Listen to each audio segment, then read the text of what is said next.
Hello class.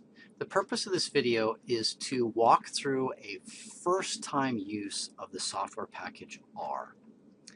Okay, when you get it loaded and then you install RStudio on top of it, you should get a screen that looks like this. And the first thing you can do is just start typing in. Let's suppose we want x equals let's do 1, 3, 5. These three numbers, here's x, and we can do x times 3, let's say, and you'll notice that it's multiplied each of the three values of x by 3, and so we see its use as a giant calculator. Great. Now, what about those script files that Professor Wilson has loaded up? Where do those come in? Well, this is the console right here, and the script files appear above. So I'm going to use this open folder, and we'll go into the location on our computer and select wherever those files are at. On yours, they're going to be in their own file structure. So I'm thinking about my probability class right now, so I'm going to go ahead and load up the probability scripts and open that up, and you'll notice it pops right in here up top. This is great. Now, we've already created X down here in the console, but in my scripts file, it's got an X as well. This little button right here is the Run button. Boom, it ran it. X has now been updated, so I've overwritten that variable. And you can see in the upper right, this is called the workspace, which is where all of your data, variables, any model objects you create, they're all going to be showing right up here. So here's X, it's a numeric, it's got 5 values in it. Okay, 1, 2, 3, 4, 5. So that's a little bit about the interface. Again, let's see, I can run a few commands. I'm highlighting 3 of them. Let's run those. And you'll notice that all 3 of those commands ran with output. Now let's suppose that you maybe you did a number of commands that you wanted to keep, and you're like, oh shoot, I don't want to retype all that stuff. First thing you can do is hit your up arrow. So on your keyboard, it's just the up arrow, one shot. And it gave me those 3 commands were all run at once. Okay. If I hit up again, it's now going to give me X, which is what I called before, and you can scroll back through your previous commands. Very helpful. If you want to record those, instead of the workspace, I'm going to go to this history tab. This history has all of the previous commands run. So I could, for example, let's say I wanted to keep this line right here. We'll call it to source. Boom. And now it's popped over here. That's an easy way for me to save it in my script file. If you want to start a new one, say, oh, I don't want it right there. Let's get rid of that.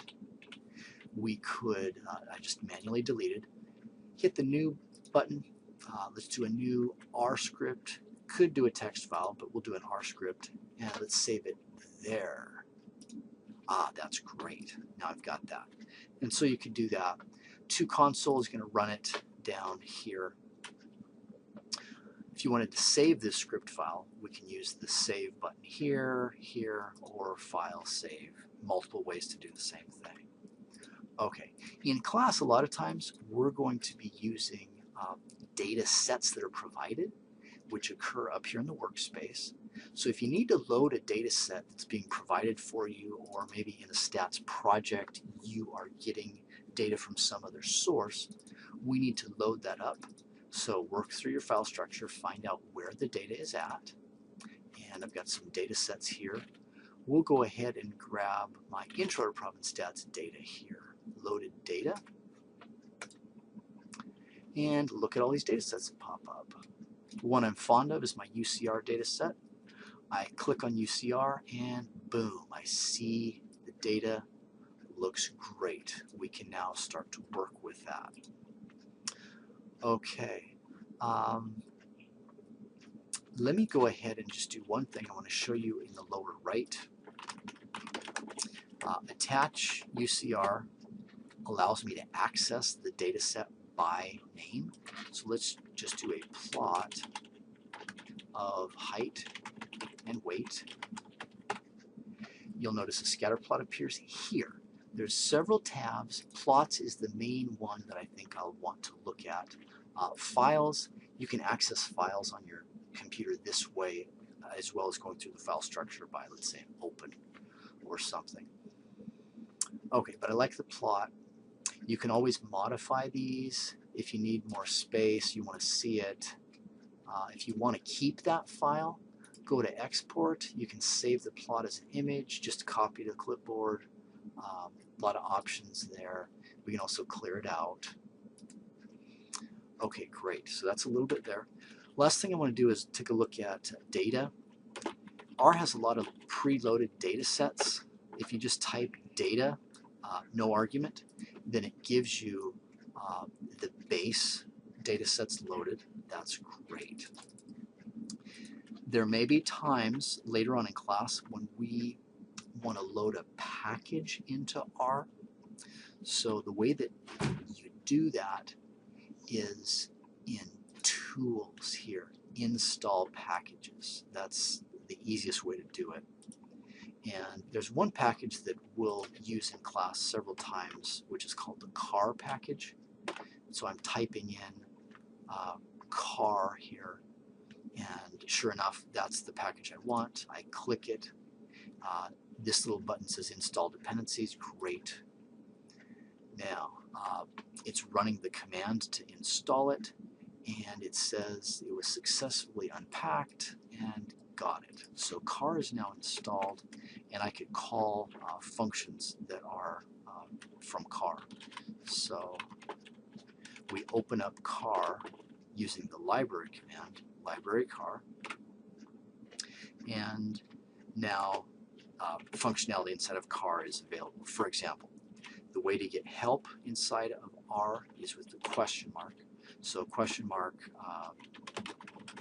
scatter plot matrix, I think, is a command, and we'll notice that the help file has popped up here, and scatterplot matrix is in the car command. The typical ones, like let's say the plot is in the graphics package, which comes with the base. We didn't have to install that separately. Okay, R's help commands help menus are useful. They're probably not going to be super user-friendly to all of you, depending on where you're at, but they do have the basic stuff out. The one thing I'd like to highlight is the syntax. It gives us the command, what the arguments are, and then it tells you the definition of those arguments. So that's the base for getting how, if Professor Wilson gave us a command, how do we use it beyond what he showed in the sheet he passed out. And then if you look at the bottom of all your help files, there are examples that work. So you can run those, and once you run them, then you'll see stuff. So I'm going to just do a copy there and then a paste.